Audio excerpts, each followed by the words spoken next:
You would think that would happen. It's slowing. Something will piss you off Uh-huh. before that time.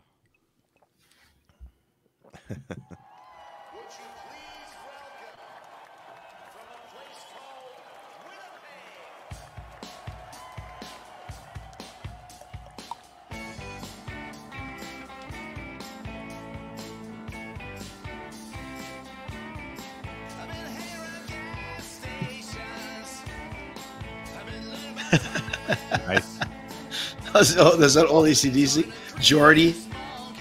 Jordy. Wow. Nice work.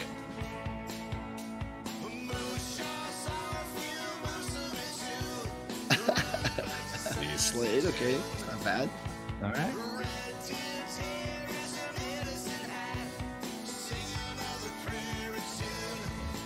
New York Dolls, nice. Oh, There you go. there's one right there. Put some using sauce on though. I don't like that. There's Ray. Yeah, Yeah. as seen on Speewy's 50th birthday party. There's Rocky. Rush, or is he going to say Max Webster? I feel stood enough, understand the greatness. Okay, I'll go with that. Praises. Oh, that's nice. Some nice hair. Oh my That's gosh. where you're heading. Like, is that Conway? Oh my god. Oh, gross. Oh my god, that's just awful. By request only. That's just terrible. It never Ah, there happened. you go. Yeah. There we go. So funny. Oh my gosh. There you go. Great work once again by the amazing Rod Stickler. Oh, Rod. And if you didn't figure it out, yes, it is this week. It's episode 98, Bands That Should Have Been Bigger, Part 2. We decided to do this one and then realized, like, oh, we've already done this one before. So we just make it Part 2. Yeah, or maybe we didn't even do it. Who gives a shit? We just do what we want. I think we did Yes. bands that broke up before they should have. I think we did. Right. Oh, is that what it was? So it's a little different. Yeah. That's good. I'll take that. I'll take Okay. that. So this is part 1 then of this one, but there might be a Yeah. part 2. So if we do a part 2, don't get confused. That one we booked part 2. Oh, there's This going to is be a part 1. lot of part 2s coming up. Let me tell you. Nobody gets to 100 without repeating themselves at this point. Exactly, and that is a big thing coming up. Once again, the huge pay-per-view that we have just for you guys, and we're very, very excited about it. If you're wondering what it's going to be next week, we're going to do a whole show about it. It's basically an amalgamation of our 100 episodes. The fact we made it this far in a celebration of the shitnicks is what we're calling it. So we'll get to that next week. And I'm just going to pull up a screenshot here showing you the actual advertisement. And there it is. Look at this. Live on pay-per-view only. Winnipeggers 100th Anniversary Shelebration. And I don't even remember where you I don't remember where you go to order it. Where do you go to order I know, it? no kidding. I can't wait It's for the next week's worst. episode. We'll be like, so show the poster again. Which poster are we showing? June, Oh, not yes, sorry, July, wrong. June 13. Yeah, momenthouse.com/the Winnipeggers. Dave, give me a 20-second soliloquy while I make a banner for this. Yeah, this is just gonna change your life. This type of show, and it's gonna be on June 13th. That's this year in June on the 13th. It's a pay-per-view, and you can go to Is it Moment House? Moment House / the Winnipeggers, and you can buy your tickets. And there's some contests and different things or levels of coming to. Hey, you can hang out with us. You get just a T-shirt or just a ticket. There's all these things. So much for next week's episode. I guess we. Well, no, we got a lot more. Yeah, we got a lot more. We got a lot So there you more. go. You're right there to the bottom. That's just Momenthouse.com/the Winnipeggers. That's where you can get your ticket. I'm going to leave that scrolling for the rest of the show for anybody that wants to get their tickets. Selling them in droves, guys. We're selling them in droves. Yeah. Good stuff with the family this week. They really enjoyed a lot of our recent episodes. Let's see. Bridget says, I can't wait for the 100th episode.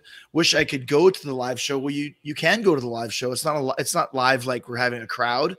Because let's be honest, who would show up? It's a pay-per-view. And you can get that pay-per-view at momenthouse.com. We don't do in person anymore. Just want to say that's so like 2018. Yeah, we're not into that anymore. This is So Angela Dawn says an idea for episode 101, a follow-up from Dave's letter to the Grand Hall Hotel from episode 1. pretty much. Oh. Pretty much. That's Part pretty 2. cool. Like 100 episodes later, kind of following up on that. Going right back to number 1 and then going up. And I think Dave's letter was the first episode. I think so. I think that it could be. Maybe you should try and give them a call or send them an email or something. See if they respond. Hey, I wrote a bad you. idea to follow up email about the gift certificate that I didn't take or follow up on it. Hey, it's been 7 years. Just wondering if you're still honoring that free room when you gave me those Yeah, exactly. not so generous amount of shrimps. Yeah. Guys, I followed up with you and I never heard back. So I'm just wondering, anything, any news, any updates? That's the funny thing. I never followed back. I'm an idiot. I had a free room and I was so embarrassed about the letter. I'd never want to show my face around town. I'll do that. I'll send them an email. And then Mackenzie says, "Oh my gosh, hearing these Dave Foley rants just made me come to the realization he was the one that influenced Jada Pinkett to give the signal to Will Smith to slap Chris Rock at the Oscars. Dave Foley is the true culprit of that fiasco." Yeah. Good. I forgot about that. Yeah, that was a good one. The rumors are true. Yeah. Rustic Beauty says, "I can't get over Dave's goose attack story. Peace and love doesn't go over well with those bastards. I can't wait for the pay-per-view." Thank you. Awesome. Sean Richard says, "I love you guys, Ribo, Spewy, and Irvas. I think High Pitch needs to get banned." Remember High Pitch from the Stern Howard show, Stern the show, worst. yeah. I don't like London because they're rude. Shut your mouth, you dumb idiot. A moron. He had show ideas, clothing style from head to toe, episode dedicated to Laun. Ooh, an episode dedicated to Laun. That's very interesting. Yeah. I've been looking so long at these pictures of Laun. And there we go. Yeah, that can't wait for that whole episode. Yeah. Oh, here we go. There it is. What's that on the side of his face Yeah, there? what Looks the like heck is was that? that maybe a golf bag or something. He's out. No, it was his. There was somebody else in the picture, and I just Oh, zoomed it's in. just one of Yeah, your crop zoom in. jobs. Yeah. Yeah, one of my awesome crop jobs. Guitar Rock says, "Great show, guys. Many laughs. By the way, Dave, you can buy a whatchamacallit in Nanton, Alberta, at the candy store. There you go. Who said that? Guitar Rocks. Okay. All right. So if you're ever in Nanton is kind of close to where Ajax. I even know a girl that works at the candy shop in Nanton, so that's interesting. Really? Yeah, Should Jeff get you- Reed's wife. She works We should there. go there and get one of those whatchamacallits. I think I will. I'll Well played. eat it on the show. Well played. Michelle Worrell says, "I can't wait for the 100th episode. Thank you so much." Jamie Renee Alvey says, "The weirdest tourist attractions I've ever seen so far is at Alton, Illinois, which happens to be a statue of the tallest man and a painting in one of the bluffs along the Great River of the Piazza Bird." So there you go. It's kind of weird. Yeah, it's kind of a weird one. So there you go. That's a pretty good. Riverside, Iowa is the Trek Fest. That's where James T. Kirk was supposed to be from. And last one is Annetta Edgel says, "Great show, guys. I will not be able to take part in the pay-per-view. My phone is all I have to watch the show on, and it will not let me sign up or do anything on the website." Well, you can do that. You could just Ribo, can you help her with her phone? Aren't you in kind of No the problem. Ribo will give you a utilities? call. He'll hook you up. Is it a flip phone or is it what model of flip phone is it? Ribo's in the utilities business. I'm sure you can figure something out. Ribo's, yeah. So we're, Expertise. we are lots of huge sponsors lining up for the pay-per-view, which you can get right there at momenthouse.com/the Winnipeggers. One of my favorite sponsors, I believe, is actually joining us this week, which is amazing. It is the illustrious King Dick. The Winnipeggers is brought to you by King Dick. If you've got some hard work ahead of you that requires precision, strength, and durability, don't just rely on any dick. You need a King Dick. Whether it's delicate or difficult, King Dick always gets the job done. And how? High-quality British steel scientifically hardened to satisfy all of you or your partner's needs. King Dick spanners will always grip but never burr your nuts. All shapes and sizes, we will help you find the ultimate King Dick tool for whatever your heart desires. You won't find a better quality spanner, wrench, socket, screwdriver, ratchet, podger, or tractor kit to help you do what a man does best, working night and day to satisfy that woman. Need some roadside assistance? No problem. With a King Dick in your hands, you can always get her wheels spinning and her motor humming. So next time you need the perfect tool to get the job done tight and right, grab a King Dick. Available at these fine stores: Woolco, Zellers, Kmart, Princess Auto, and Discreet Boutique. That looked like, was it Naked Santa that we had that one time, the male version? That would have been a bit better, I think. Actually. Ribo. Oh, You don't want to Lost put that my on the audio. ban list. Ribo Flint with those type of commercials. Yeah. See, I actually have a King Dick here. You want to see my King Dick? I don't know if you Oh, nice. Nice. Looks like a nice screw on the end of that King Dick. Yeah, I couldn't really fit it on there, but then I had to try the other end, and no, I'm just kidding. And that worked. Well, thanks to King Dick. I'm expecting some pretty big sponsors for the 100th episode. Oh, so it's gonna be crazy. Yeah, It's gonna be crazy. I can clarify that we also have there's a couple of special guests that are going to be on the show as well. So we got lots of good stuff coming up there. But we're talking today. Dave, you kind of look a little bit angry over there. Something kind of bugging you a bit, some maybe, stuff or something? happened. Some stuff always seems to keep happening. Really, something you kind of want to talk about, maybe? I guess. Dave's rant. He's really pissed. It's excellent. Dave's rant. Let's watch him lose his shit.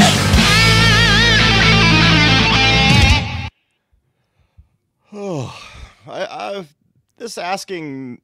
You ask somebody to ask somebody. Have you heard of this? Hey, ask that guy if he knows about this, or can you ask your friend this and that? Can you ask this, or ask that? I'm not the guy to be asking to ask somebody something. I'm never getting back to you. You call up that person. Everyone has email. You can find anybody online. You'll never hear a word from me. It's spring here. Flowers are coming out. Allergies are on fire. I don't know if it's worth it to see a rose or to choke back a ball of snot. I sometimes would just like the streets to be gray and empty. I'd like that. And cold, empty streets. Plug new DSP album available. Yeah, Unknown Man. first one, but yeah. The dogs are everywhere, and I love the animals. I'm a real animal lover, as you can tell. Don't kiss the dog on the mouth anymore. You don't. There's no the kissing on the mouth. The dogs they're not as clean as you think. Yes, they're angels, absolute angels. Oh my God, yeah. One running up, they're so happy. You hug them. No need to kiss on the lips. Keep away from that. You're on the Facebook a lot. You at night after your spring walks. Listen to this stupid story. You're out in the dogs. Kissing dogs, you see some bestiality.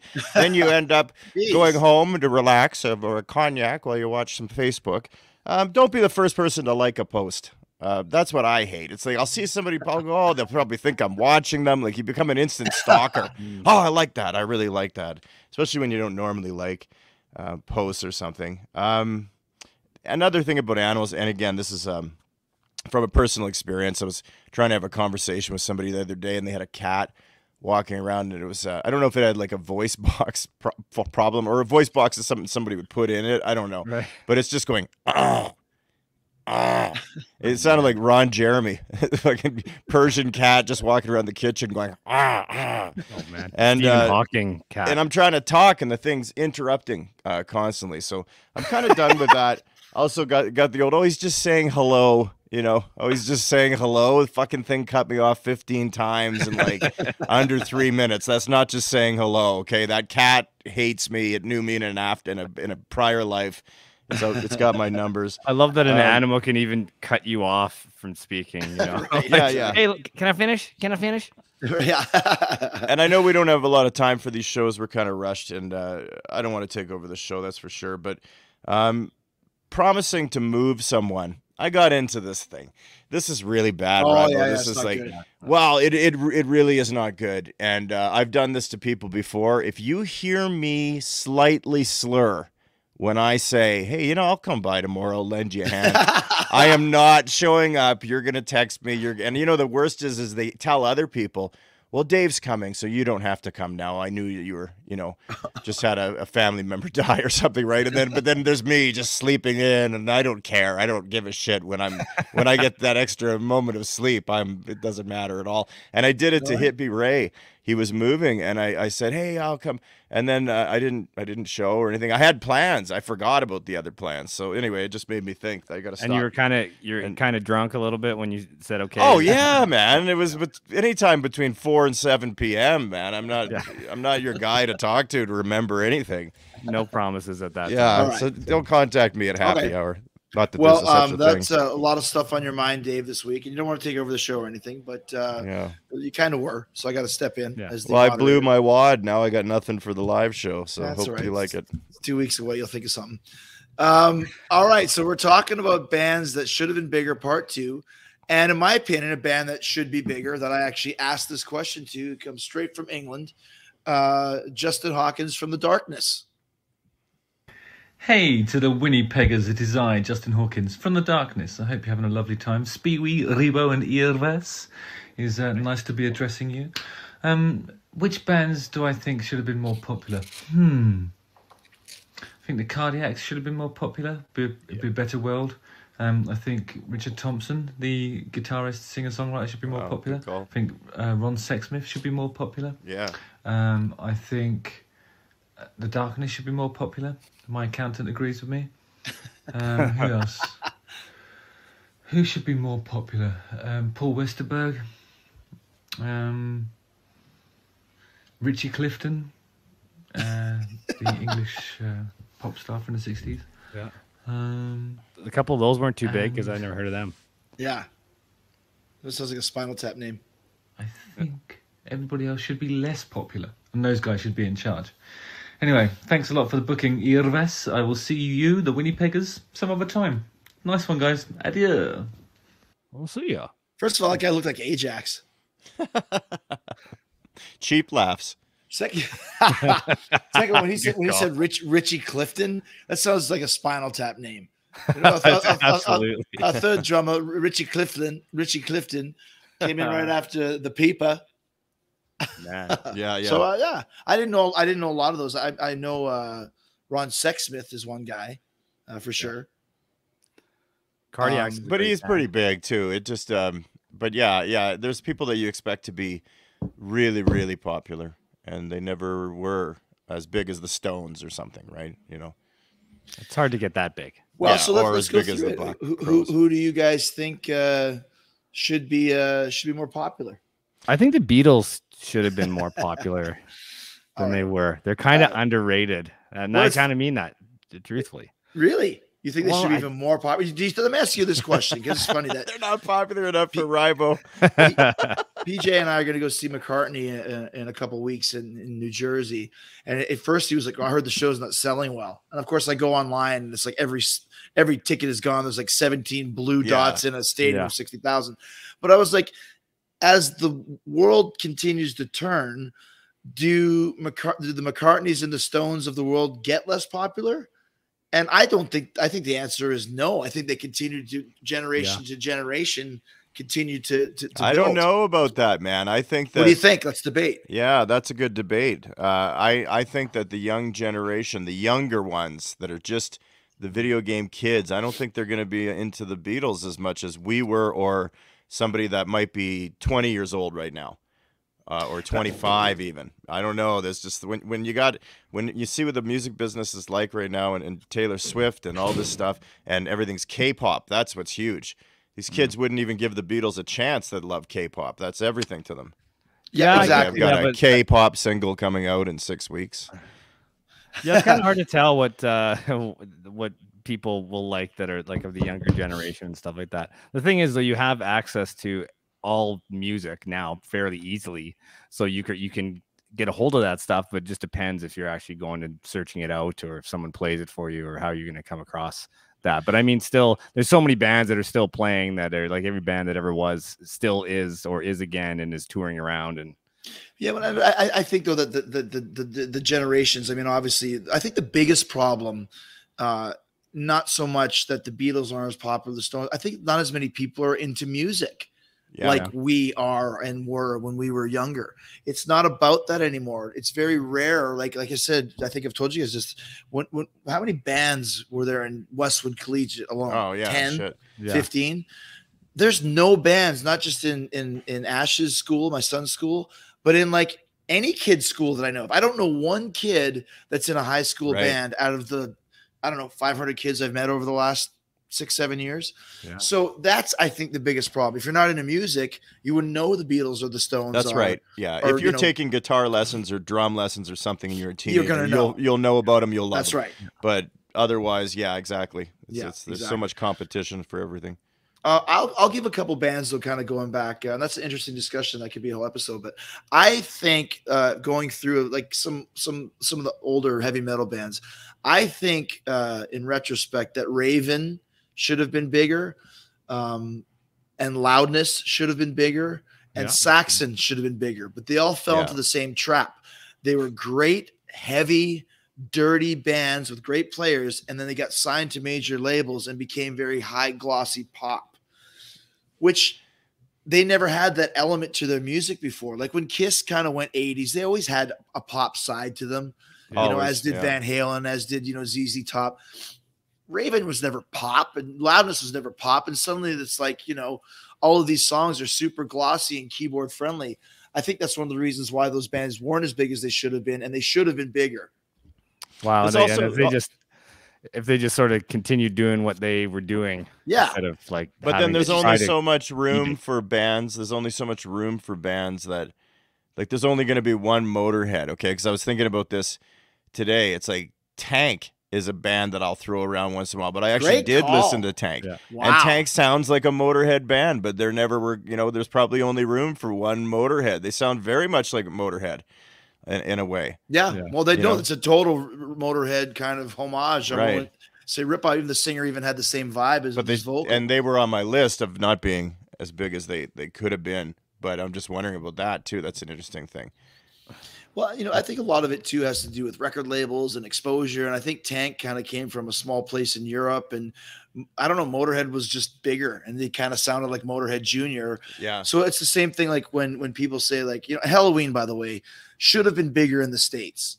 Like, they are so fucking huge in the world, and they're so great. Right. But I won't listen to any other power metal band because I listen to Halloween. So I don't want to hear the ripoffs of Halloween because I already listen to Halloween. So I think that's kind of the same thing with Tank, maybe. Isn't Saxon is pretty huge though, and like in Europe and stuff, right? Yeah, they're big, but even when we toured with them here, I mean, they played the rooms that we play now, you know, 500, 750, 1,000, 1,200 maybe. I think the biggest crowd we had was in San Antonio of 2,000. But I just think whenever I talk to them, I think Biff feels they should have been bigger, but once again, they didn't have the same. Like, you need a driving force like Rod Smallwood and Steve Harris and Lars and all that sort of stuff, you know? Yeah. Who do you think, Rybo? A few different bands. The Stranglers should have been bigger. And they had their one single that should have been huge was Golden Brown, which is a beautiful song. It's amazing. They were doing this is a record label thing too. They were advertising it, and the bass player said, "Oh, the song's about heroin." And then the record company caught wind of that, so they didn't want to push it at all because they just went through with Frankie Goes to Hollywood with the Relax, Don't Do It, and they didn't realize that song was like about sex. You want to come and all that stuff, and they we kind of dropped the ball on that one. Let's not do this song about heroin. And so Stranglers kind of got and the name too. We don't mind the name, but we're not doing a song about heroin. But we don't mind your name. Yeah, Stranglers, I guess, isn't the nicest name either. But right, yeah. How about some of the Canadian bands like that? That's a conundrum for me. Yeah, we've always talked about Street Heart should have been bigger, but you kind of go through. And obviously the hip worldwide means nothing. I think USA, they were big in Europe, the hip. How big in Europe were they? I don't know about big, but I don't know. Wherever there's Canadians, people go to the shows. That's so true. They didn't play. They didn't play. I don't know. Arenas there or anything. I'm pretty sure they played arenas in Europe. I'm pretty sure they did. Maybe. But you're right. Like Northern Pike's Pursuit of Happiness. These bands had great, huge hits, and they weren't big anywhere outside of Canada. And a lot of them, like I could probably name 10 great Pursuit songs off the top of my head, you know. And that's the thing. Like Canada's this own little world of these bands that are huge there. I'm sure Germany has bands like that, or you know, whatever, any other. But like I said, like to me, Street Heart and Loverboy are the same. Street Heart's probably better, but Loverboy made it because of the management, you know. Yeah, right. It's interesting too. Growing up in Canada, and we heard all those songs. We heard like. Some of these bands seem like the biggest bands there was, you know, like even Kick Axe when we were growing up. I thought, Kick Axe is like one of the biggest metal bands there is out there. Right. Of course. We didn't know. You're like, oh, well, that's because I'm in Canada. And we figured if your video was played on Much Music, that you were huge. Yeah. You know, and they toured with Judas Priest. So it's like, oh my gosh, what more do you need? Right. Yeah. I'll give you another one here that I was thinking about. How about Cinderella? And bear with me here. Cinderella came out and they were kind of put in the hair metal category, much like Skid Row was. And then their second record, they kind of became who they were, which was more of a real blues band, almost like a Black Crowes type vibe, a little bit heavier Black Crowes. But Tesla vibe, I think, even. Yeah, but they were put into the hair metal category. Yeah. So when the 90s came, the Black Crowes kind of made it through because they weren't hair metal, and Cinderella was dead in the water. And they headline arenas. So they did an arena tour, a couple of them, and then they were done. And I think because they were lumped into the hair metal category, like Skid Row never headlined arenas, Cinderella did. Right. Wow. Yeah. Interesting. I don't think they're that great though. No, I haven't agree. listened to much. But their second record was really big, and I think, like I said, the third one had a lot of steam too, and then they just were still lumped as hair metal, and that was it. Same thing with Kiss in the 80s. Like some of those songs are should have been huge, but Paul said that the radio programmers called them dinosaurs from the 70s. So we're not going to play your stuff. And same with Y&T. That's why they never got the airplay they should have gotten. Yeah. Because they were lumped in with like your dinosaurs from the 70s. Yeah. Wow, crazy. Another band was XTC, should have been bigger too. Oh, nice. Genius songwriters. That Andy Partridge is great, but they had their issues too. Again, they made no money. They had like millions in royalties. They were around for a long time too, man. Like, like people don't realize that song, "Oh God" or whatever that was put out in the 80s. Dear God. That was a big kind of a reunion of them, I think, because I think they were been around since 1970 or something. Yeah, it was like 72. I think they might have formed or something. Like first album was probably 77 or something like that. Great stuff. But they kind of came in with the Police type vibe, right? That's like you can kind of lump them in with that kind of scene. Yeah, they actually toured. Didn't you see them here? I think XTC opened up for. No, the first time they came to the first time the Police came here, I think XTC opened. Oh, really? They came before the Synchronicity tour? Yes, I'm not sure about in Winnipeg, but in Canada. Wow. Wow. Like the Horseshoe or something like that in Toronto. You got any Rye? Or any more? Yeah. Big Star should have been bigger. Interesting. I'm not familiar with Big Star very, very much. You know some of their songs. That we know that that 70s show. Oh, that's right. The main theme that's there. So that's not them doing it. It's that's someone Cheap doing Trick's cover. It's Cheap Trick doing it. It's Cheap Trick doing Big Star. Okay. Yeah, exactly. That's interesting. Go ahead, Dave. Well, just gonna say, I don't want to take you off your thought, but to me, the biggest crime, and this is just because I'm a big fan and influenced heavy by, is Warren Zevon. It's insane to me that the 8 or 9 albums that he had that I obsess with, that people never know anything about it and never hear the songs because they just knew, the one hit, Werewolves of London, maybe Excitable Boy, right? Maybe Lawyers, Guns, and Money, but there's like, Good Luck Streaks in Dancing School. There's Life Will Kill You, My Ride's Here. The Envoy is like an album from like the 81 or 83 that's just mind-blowing. He was always just on the outskirts. Like you always kind of heard of him and people respected him and knew him, but you never would hear anything. They would never play any singer-songwriter's guy or something, right? It's like tons of huge names covered his songs. Well, right? Made them famous too. No, and I agree with you. Here's a name that I'm not as familiar, but people talk about this guy all the time. A guy called Jeff Buckley. You guys familiar with that name at all? Yeah. Jeff Buckley's name gets thrown around so much as being influential. Like not as great as Zevon, not even close. But there's a record that he did. His father, Tim Buckley, was kind of a folk guy with the Zevon era. Yeah. Died young, and then Jeff grew up almost a Brandon Lee Bruce Lee thing. Same thing. Died young. A lot of people put a lot of steam on Jeff Buckley. Okay, yeah. I've heard that too, but then I haven't really listened to it. I don't know. But here's another one. Here's another we mentioned earlier. Why the fuck is Cheap Trick the perennial opening band and not headlining arenas on their own? You ever thought about that? Yeah, they always seem to be, especially lately, they're always on these tours with Def Leppard and whoever, and they're never ever playing last. It's Cheap Trick, Def Leppard, and Heart, and Cheap Trick opens the show, or it's Cheap Trick with Motley Crue, or it's Cheap Trick with frickin' whoever, and it's like they're never ever headlining. When they do headline, they're just playing like not even big theaters. They're playing like maybe a House of Blues and stuff like that. But it's like, to me, it seems like they should be playing in front of 5,000, 6,000, 7,000 people a night with the amount of hits that they have and their history. Yeah, I would think so too. They got tons of hits. But did they ever play huge shows before? Like they had Live at Budokan's one of their big things. Yeah, I think in the 70s, maybe. Yeah. Yeah, probably for a bit. But I don't ever recall them doing an arena tours. Yeah. There's a book that I read last year. It was called Kiss versus Aerosmith versus Cheap Trick versus Stars. And Stars is STARZ. And I'd never heard of Stars, but they were right all in contention at the same time frame. And then Stars was the one that didn't make it through. So I went and listened to a couple of the records, and it's really good. It's like if you like Kiss and you like Cheap Trick and you like Aerosmith, you would like Stars. Yeah. It's the same type vibe. And I'm like, singer is great, the drummer's awesome. And I was like, how have I never ever heard of this band before? You know, How about here's one for you. How about the Monks?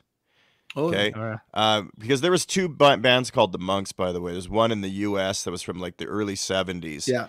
And then there was the Monks that we knew in junior high school, which were from the UK and had either moved to Canada or were popular in Canada. I think it was 79 to 82 or something. And what was the one album with the nun on the front? It was I got drugs in my pocket and I don't know what to do with it. Yeah, drugs in my pocket. Bad habits. And then they had an album called Suspended Animal that went gold and it was only released in Canada. So they're a UK band that I'm pretty sure they just lived here, and it was a kind of a band that never made it outside of Canada. And they were a really great punk band, you know, with topical kind of top 40 punky songs. That's great. Even bands from different countries come to Canada and still get locked into the Canadian trap. Nice legs, shame about a face. And then the other one was shame about a boat race, which I always wondered what that meant, but that's Cockney slang. Face rhymes with boat race. So nice boat race, nice face. We could talk about this all night long, and we probably will have to do a part 3, but we're on a little bit of a shorter time frame today. So I think that's a good place to end it off as we get ready to go into our big pay-per-view week. Next week. It's going to be huge. So don't forget, momenthouse.com/the Winnipeggers. We are going to put on a show for you guys, and we're going to discuss it next week. We'll discuss it on episode 99. And we're gonna keep going. We're having a lot of fun with this. Hopefully you guys are enjoying it too. 100 episodes, and you've been getting it for free. You pay one time, big deal. So come on, guys, like show it. Come on. I'm gonna bring my King Dick and everything. If that's not a, you know, if that doesn't seal the deal, I don't know what is. But thanks to King Dick, thanks to Justin Hawkins, thanks to the great Rod Stickler, and thanks to all of you. And we will see you right here next week for episode 99, which actually now I just understand why you wanted to do the Gretzky show. It's great. We burned it for something else. Yeah, it's all right. We got to promote. We got to burn for business. We need to promote and we need to challenge ourselves. Right now we know it's June 13th. That's right. That's right. So June 13th, momenthouse.com, the Winnipeggers. We will see you guys then, and we'll see you next week for episode 99. See ya.